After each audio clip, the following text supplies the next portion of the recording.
It's important to understand what the 5G is doing and what they say it's doing. We're told on the IEEE beamforming document that this technology cooked your eyes like eggs in World War II.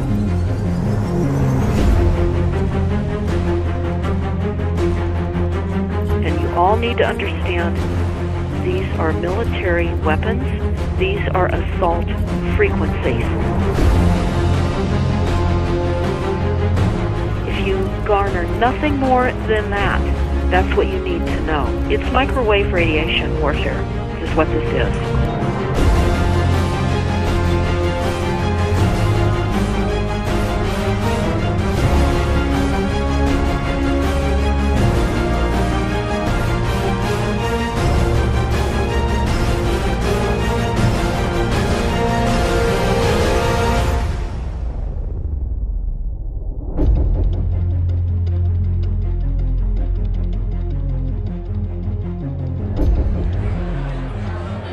Ladies and gentlemen, please join me in welcoming to the National Press Club Federal Communications Commission Chairman Tom Wheeler. It's an honor to be here at the National Press Club. The first generation wireless, 1G, was voice. The second generation, 2G, allowed both talk and text. The third generation, 3G, the internet, in a limited way. And today's technology, 4G, completed that digital migration. But if anyone tells you that they know the details of what 5G is going to become, run the other way. This video is brought to you by the number 5 and the letter G. And pretty soon, everything else will be too. I have to tell people 5G is a killer. I'm Mark Steele. Anybody who hasn't heard me, I'm a weapons systems head-up display expert. I'm one of the leading experts in the world. I've actually broke cover in relation to this, and the reason I became an expert was because I invented them. What I'm going to say to you today, do not believe a single word I say. Not one. I want you to do your own research. You'll find it's absolutely terrifying. You got your body covered? Aye. Oh, good lad. Right, because I can talk to that. This 5G roll-up is a weapon system. I've got a letter and was sent to the government because I know about weapon systems more than anything other. In Britain, in a place in the north of England called Gateshead, a scientist there called Mark Steele has been very publicly and actively warning people about the effects of LED streetlights, which he says in Gateshead are emitting now 5G. Right, what's the crack? Hey, lads. I'm just having a word with these Gateshead council workers about replacing these transmitters on these lights that are causing harm and assaulting the community. This is an existential threat to the economy, to the environment and humanity. Well, if these transmitters are everywhere, then everyone's at risk, surely.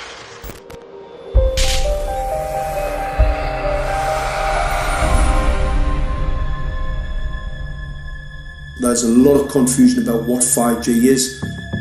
The G stands for generation. So you started off with the first transmitter system. Back in the 1980s. In the 80s, yeah. So you had 1G, then you had 2G. And as the generations moved on, you started to see more complex signal systems, cleverer pieces of antenna designs, etc., etc. So the whole thing became more data, quicker downloads, etc., etc.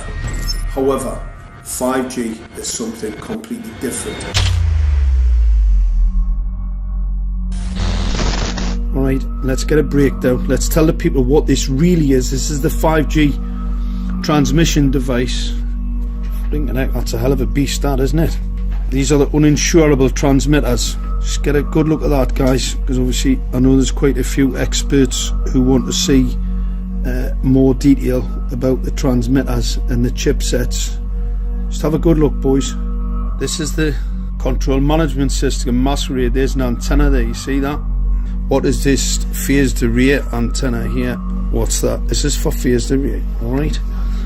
As you'll see, it's got a driver, it's got some chip there. It's one chip. Look at the chipsets on this. This is your dystopian world. What did Gateshead Council say? I'll tell you what, I think we better send some of these educated fools back to school, or just send them to prison. Whichever's the easiest. I think prison's probably better. Alright, that's 5G, guys. That's 5G hardware. You must consider the whole part played by electricity in nature.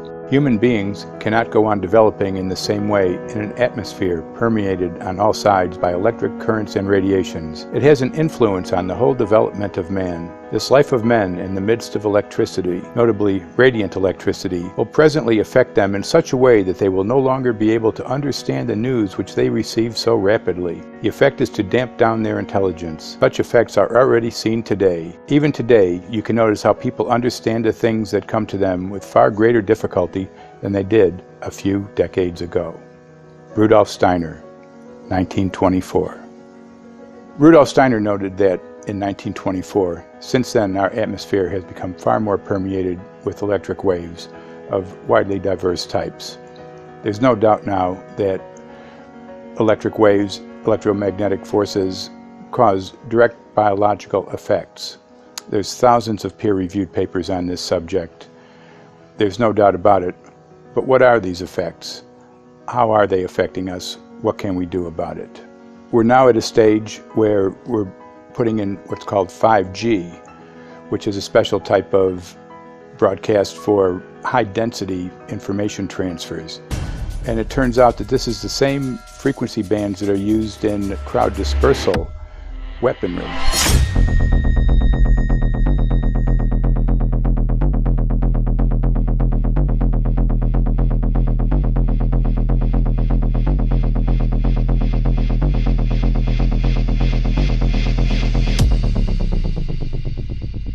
5G, first and foremost, is densification. So it's significantly more transmitters at close proximity to a human, and it is also a sophisticated, illegal, unlawful transmitter. What I mean by that is it is a high gain dielectric lens antenna, and what that allows 5G transmitters to do is to 3D map its environment in your home. The 868 megahertz frequency is specific for battlefield interrogation systems, so sub-gigahertz. It allows the signal to travel through concrete brickwork with ease, and it can actually data gather. It is a target acquiring system. Phased array is basically radar off the battlefield. It is extremely good at identifying targets and being able to lock onto targets. And not only that, it can specifically target you as an individual. So any judge sitting on an interesting case, let's say, any lawyer, any barrister, anybody doing any work that is potentially controversial, your life could be at threat. So the antenna design that you currently have on top of these LED streetlights, masquerading as a control management system, it basically battlefield interrogation equipment. The first phased array unit was actually called Mammoth, used by the Germans during the Second World War to identify Allied aircraft. Obviously things have moved on significantly since then.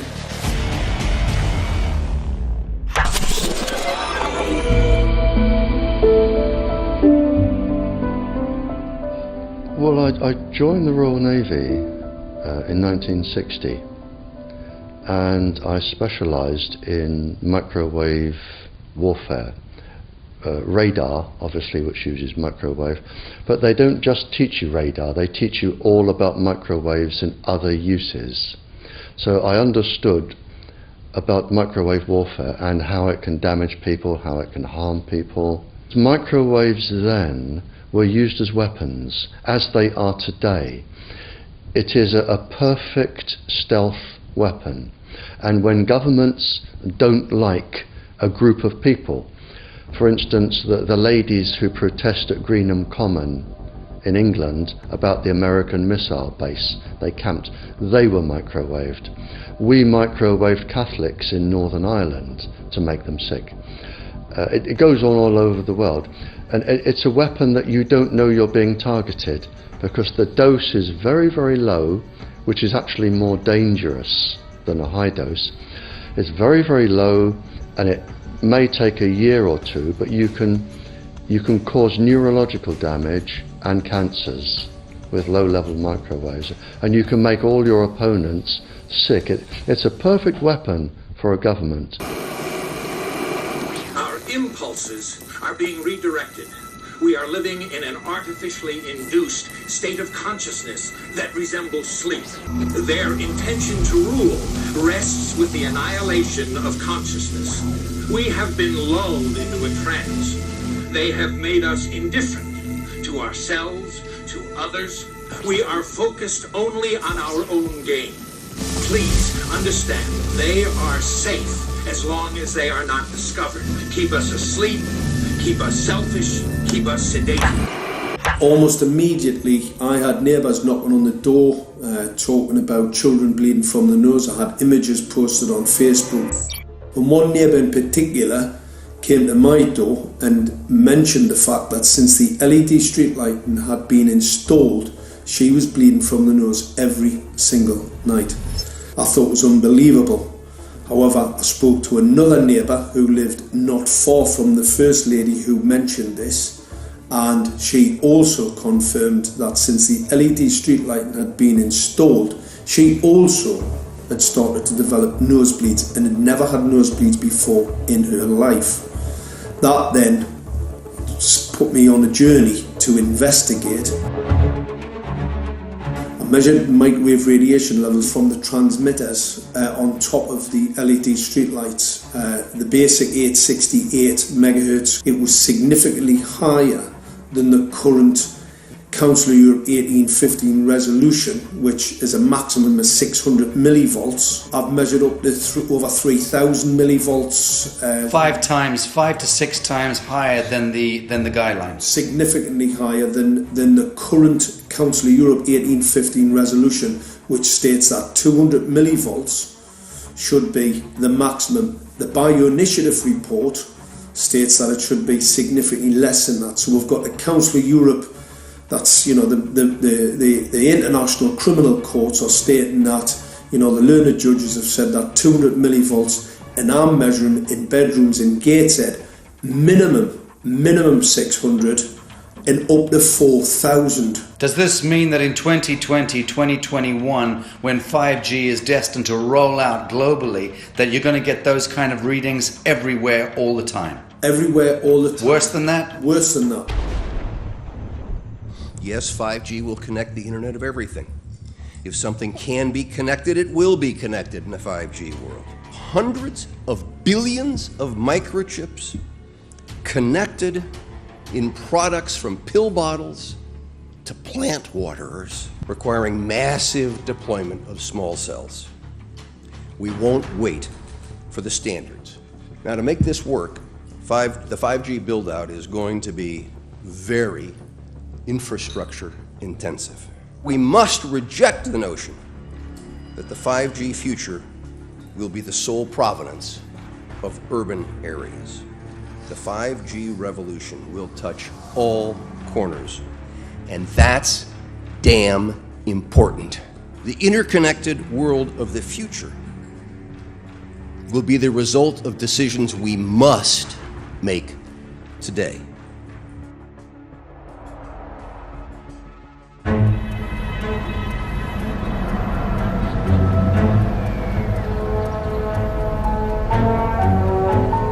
The main issue before us today is Senate Bill 637 and Senate Bill 894, the former by Senator Hugh and the latter by Senator Knopf.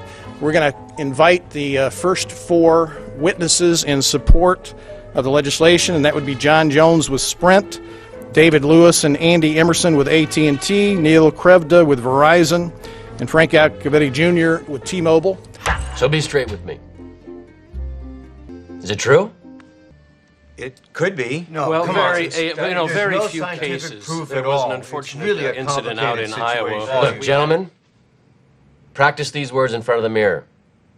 Although we are constantly exploring the subject, currently, there is no direct evidence that links cell phone usage to brain cancer.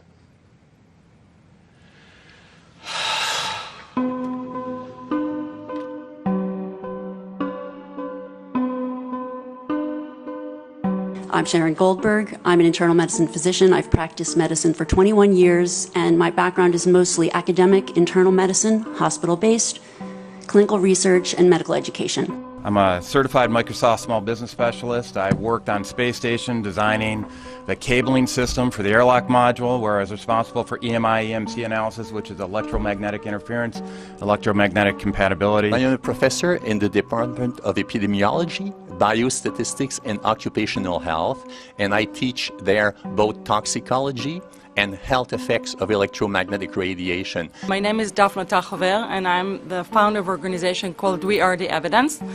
We are an organization that represents the many adults and unfortunately many children who have become very sick from wireless technology radiation.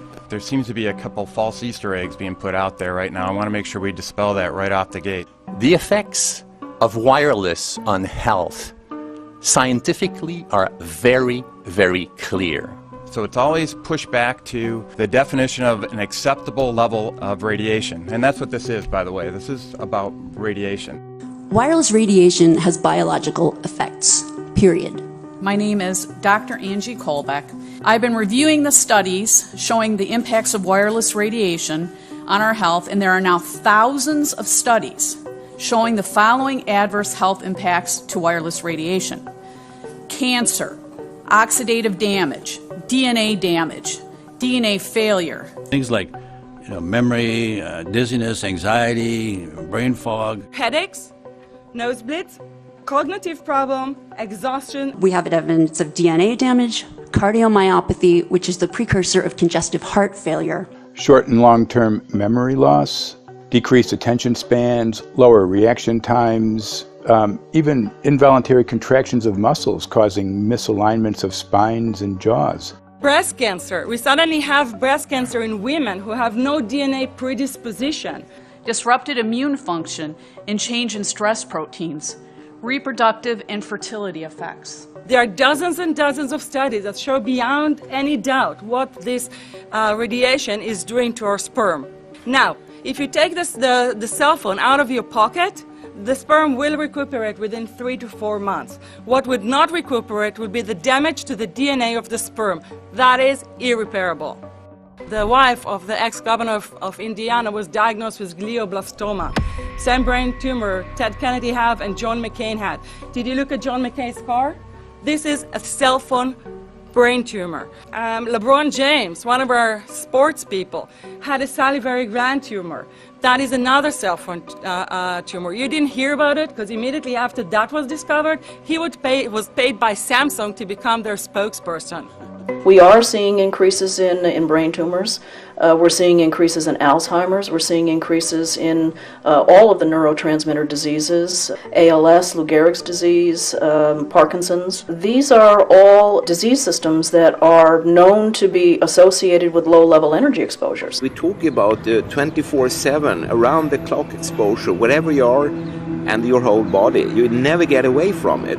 And it seems from our studies that maybe your immune system can cope with for a time, but it will deteriorate. Then the irradiation will definitely damage cells at a deeper level, and the question is what will then happen.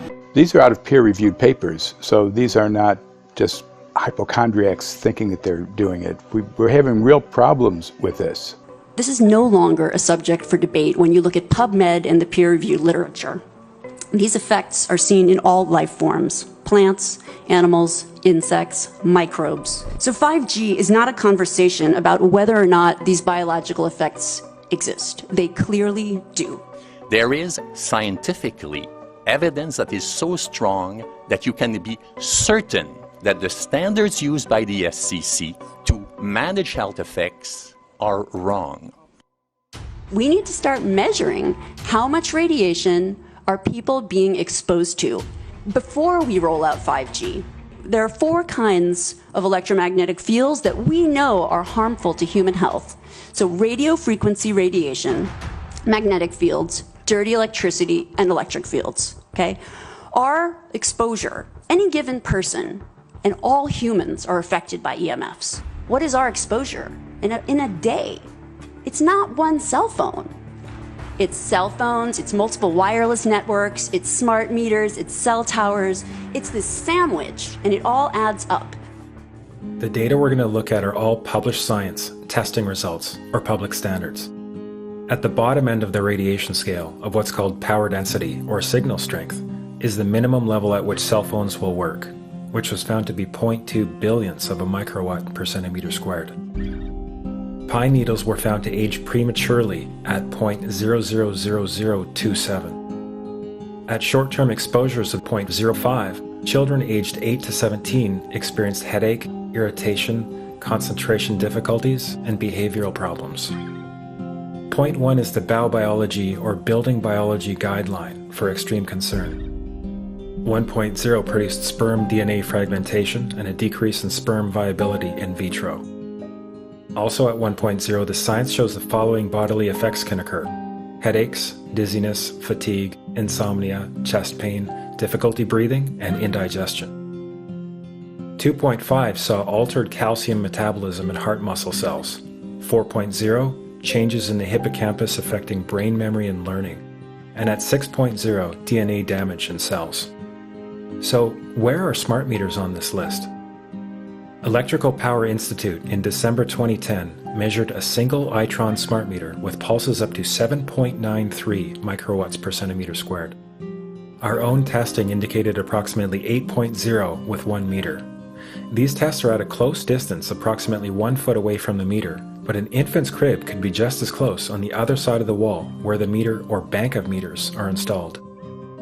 Even though there are all these known health effects at levels far lower, Switzerland, Liechtenstein, and Luxembourg see fit to set the standard at 9.5.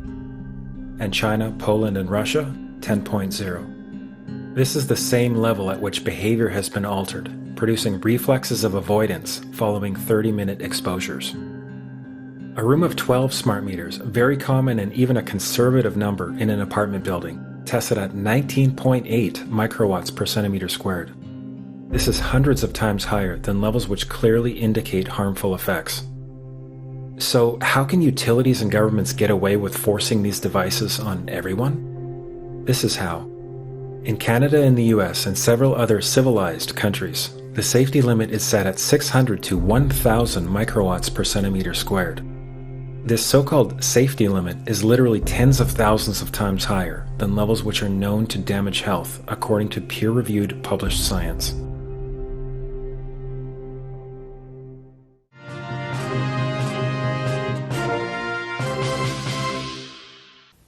Faster, better, more reliable internet. That's the promise of 5G technology, but there is also the peril. Health hazards associated with radio frequency that is higher also and requires more transmitters and antennas. And the stark, simple fact is the health hazards are unknown and unstudied. And that is a sign of neglect and disregard on the part of the Federal Communications Commission that seems unacceptable.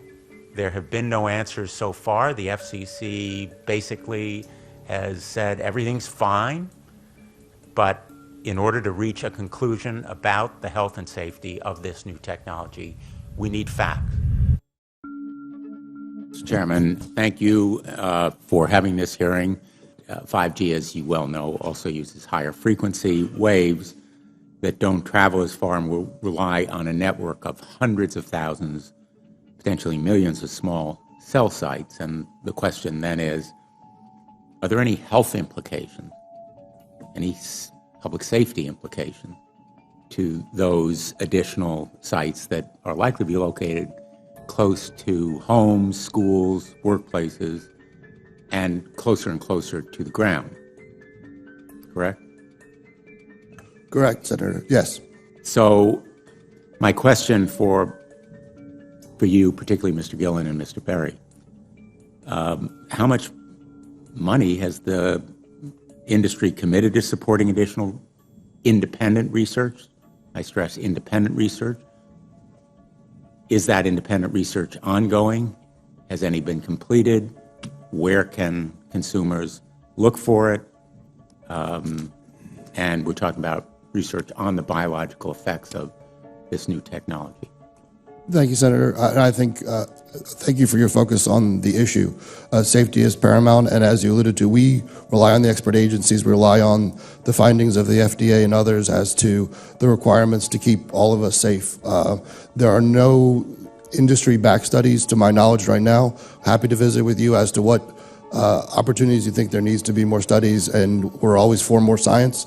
We also rely on what the scientists tell us.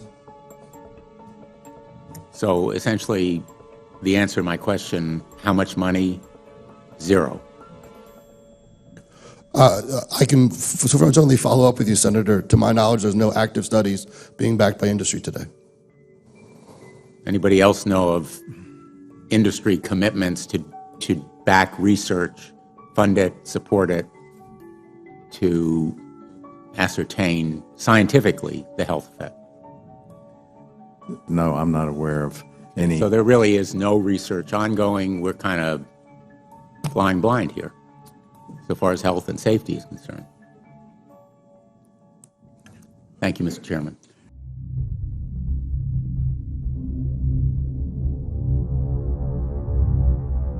You're a trained medical professional. Yes. We don't have one on the panel. What are we to make of the American Cancer Society, for example, telling us there's no evidence of harmful product? Many of these organizations have conflicts of interest. Very briefly, if you can, what do you mean by conflict of interest? One of the first things that you teach residents is that you always have to look at the funding. There's a tremendous amount of sponsored research by people who are hired to do studies to find no effect. And that's plagued this field in a number of countries. The radio frequency radiation work that we did was supported by Motorola. The relationship was really very cordial and very stress-free, but only up until we started generating data. These folks were very, very upset and began to talk about how are they going to handle this, what sort of spin can we put on this, what can we expect from this, and from that point on the relationship changed.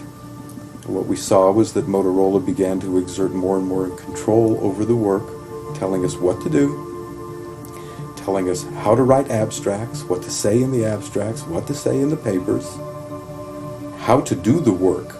No, don't do this. Yes, do it this way. This was unacceptable. I had completed our study of DNA damage, and I submitted the final report to Motorola. They simply weren't willing to accept my interpretation of my study, my evaluation of my study, my knowledge of science at that point, and tried to urge me not to publish the study.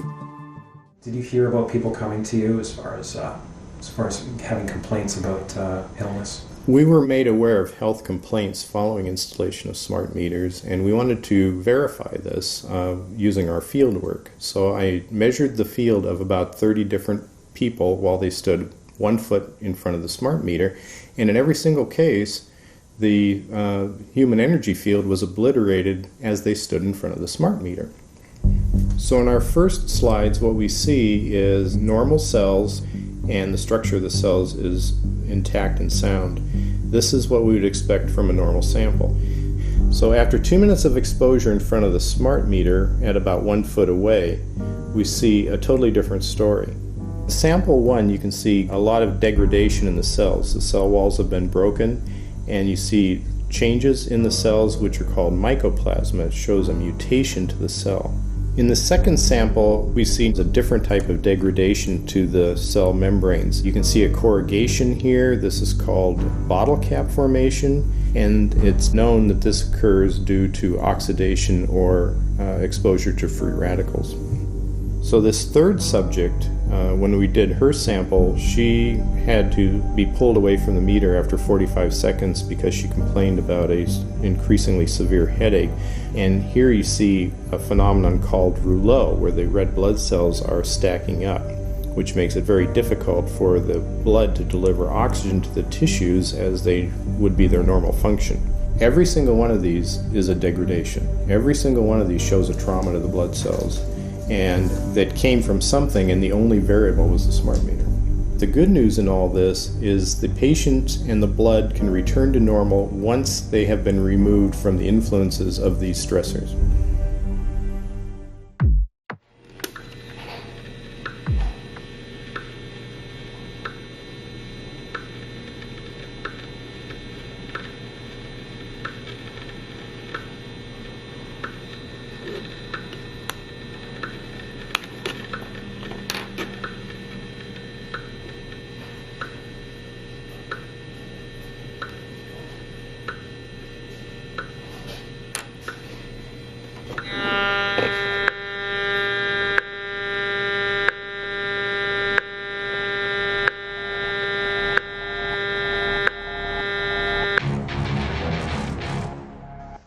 Some of the effects that we can look at, well, one thing is just our regular Wi-Fi, 2.4 gigahertz.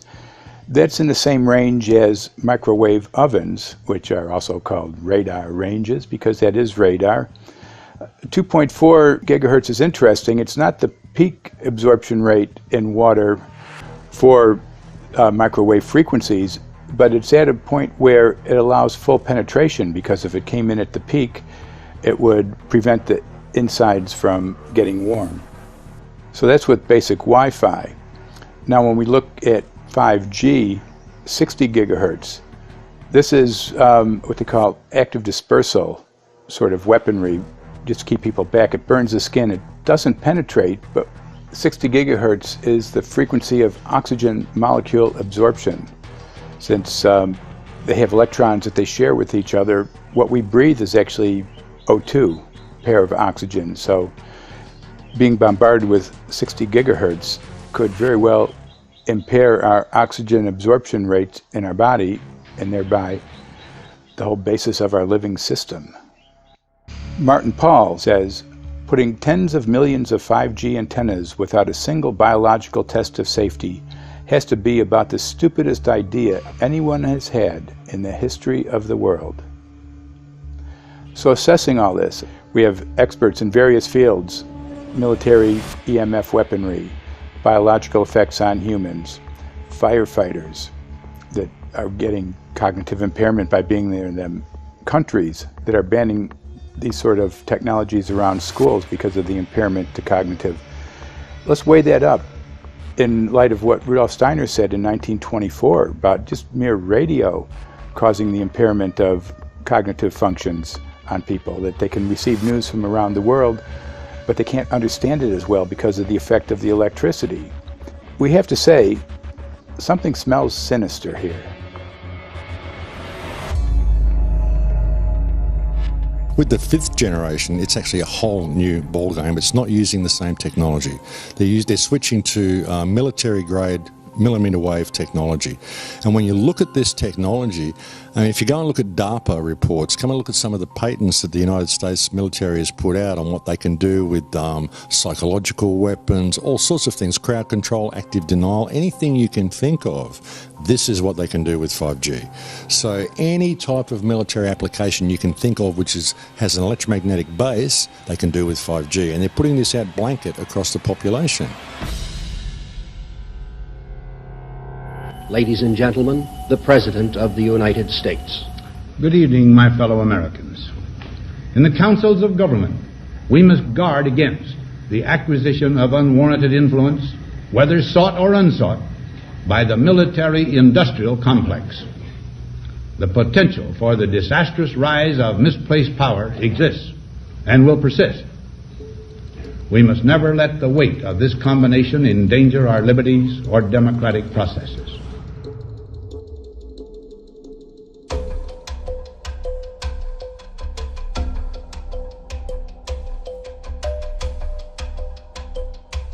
The FCC is a capture agency. They probably conducted what I believe to be the biggest fraud on the public ever conducted. The FCC has been described by Harvard University's Center for Ethics writer Norman Alster as the most captured agency in D.C., acting more as an industry cheerleader than a regulator. This is especially true today with 5G, where there are serious safety concerns and potentially misleading information coming from the FCC. For example, the previous chairman of the FCC is Tom Wheeler. He was the head of the Wireless Lobby Association for 14 years. Now remember, Obama told us there would be no lobbyists in his administration, so he took the biggest lobby and put him as a head of the FCC. And that's damn important.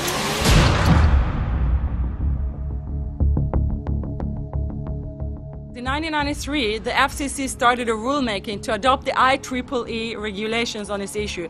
IEEE is an engineer association. Why is it that we adopt regulation of engineers who maybe know how to measure this radiation when it's passing a wall, but not when it's passing a body? All our health agencies objected it, saying that it makes no sense to adopt engineer association, that they had not even one biomedical person on their team. They are effectively indemnified against adverse health impact lawsuits when the acceptable limits are higher than the limits actually shown to show harmful health effects. The FCC guidelines were developed for short-term exposures, 6 minutes, 30 minutes, depending on it's a phone or an outdoor exposure. And they have absolutely no connection to the biological effects that have been very clearly summarized in the Bio Initiative. So as you can see, there's a number of individuals in this room today that have serious concerns about this as regards to their health. If one of your companies decides to put one of these small cells up at a pole that's within, say, 50 feet of one of their houses, what recourse do they have to say, is there a way to move it somewhere else? There's language in the bill so that the authority can require the applicant to come forth with certification of compliance with the FCC's rules related to radio frequency emission. Remember that denial of request or denial of permit request that you can put in? It's going to point back to the acceptable levels as determined by the FCC. Not the EPA or not the CDC, the ones who usually take care of health concerns, but by the FCC, which is staffed by former members of the telecommunication industry. That's the fox guarding the hen house. It's a fact that most insurance companies will not indemnify against EMF effects. Telecom companies around the world are warning their investors of potential major costs due to real or alleged risks of EMF pollution from their products. Interestingly enough, they're warning their investors, but they're not telling their customers. They're basically keeping it quiet because that's where their money comes from. So we're using technology that could be very potentially harmful to us, and the investors know it. But their only worry is that they might lose money, not that our health might be affected. First of all, I think what you should really think about is why is it that they're not insured? It's not that they chose to be self-insured. They actually rejected by the insurance company from being insured because they understand the risk. And so the insurance companies, the big insurance companies, will not insure the telecommunications? So there's insurance companies, and then there's what's called secondary insurance companies. Secondary insurance companies are the insurance companies that insure the insurance companies. So in an event, an insurance company, let's say I insure Verizon, and it may not be able to meet the claims, then the secondary insurance company is kicking in. Like Lloyd's of London. Sorry? Like Yes, Lloyd's of exactly. London. So two leading ones would be Lloyd's of London and Swiss Re. Both told the insurance company not to insure the wireless industry, and this is why they're not insured. And that should give you a hint. Now, this is exactly why they have to prevent a health lawsuit. And how did they prevent lawsuit? That goes back to Section 704.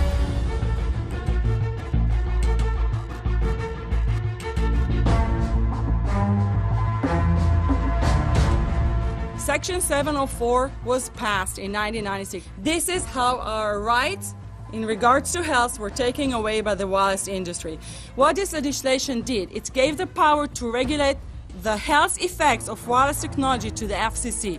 FCC is a spectrum auctioning agency. It's not a health agency. They don't even have one biomedical person on their team. And then the other thing that Section 704 did,